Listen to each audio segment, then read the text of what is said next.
My name is Laszlo Varro. I'm the Chief Economist of the International Energy Agency. I believe this conference is in the right place and the right time. It is the right time because in the past two or 3 years we have seen a broad coalition of private sector, academia and government stakeholders emerging which want to revitalize carbon capture and storage and kickstart carbon capture and storage. We have seen new policies on carbon capture and storage introduced in the United States. We have seen China moving ahead with investments, and we have seen major companies increasing their innovation and R&D efforts to new carbon utilization technologies. Now, there is a lot of lost time to make up. The past decade was not as fast progress as it should have been, but there is a renewed interest bottom up.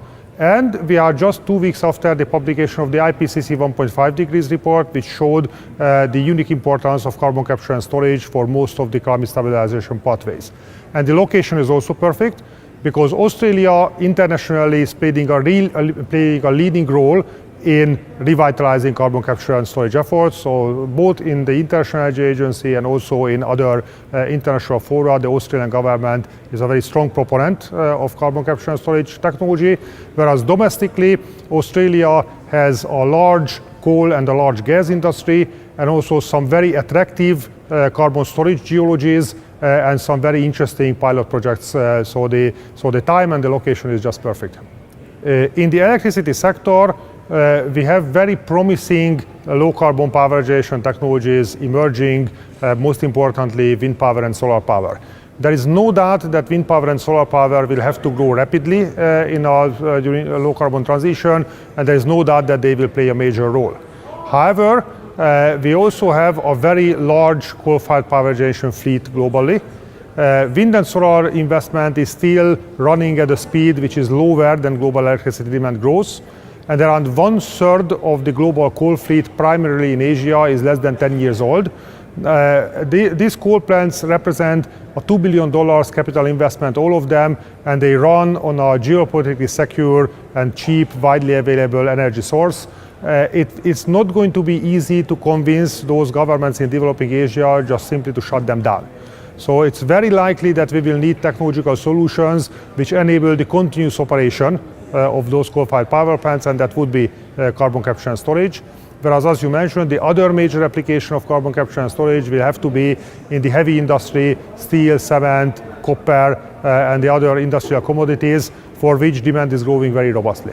I believe that there is a need for a close cooperation between governments and the industry. When we reviewed the success of wind and solar power, we came to the conclusion that policy innovation and financial innovation was as important as technological innovation. So I think that governments need to create an appropriate investment framework for the industry, but we also think that the industry will need to step up both its investment into carbon capture assets and also its technology and R&D activities to improve the technology.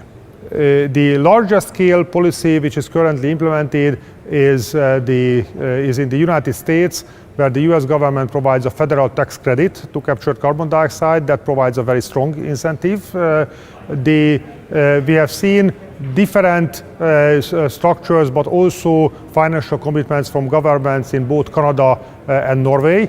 In both cases, it was a AAA rated government which provided contractual support for the carbon capture and storage projects.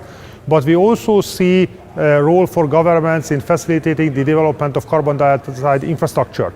Because in many cases, the attractive storage sites are in somewhat distance from the good capture opportunities. So there is a need for a carbon dioxide pipeline infrastructure. And just like for any infrastructure developments, there is a very legitimate role for governments to facilitate the infrastructure building.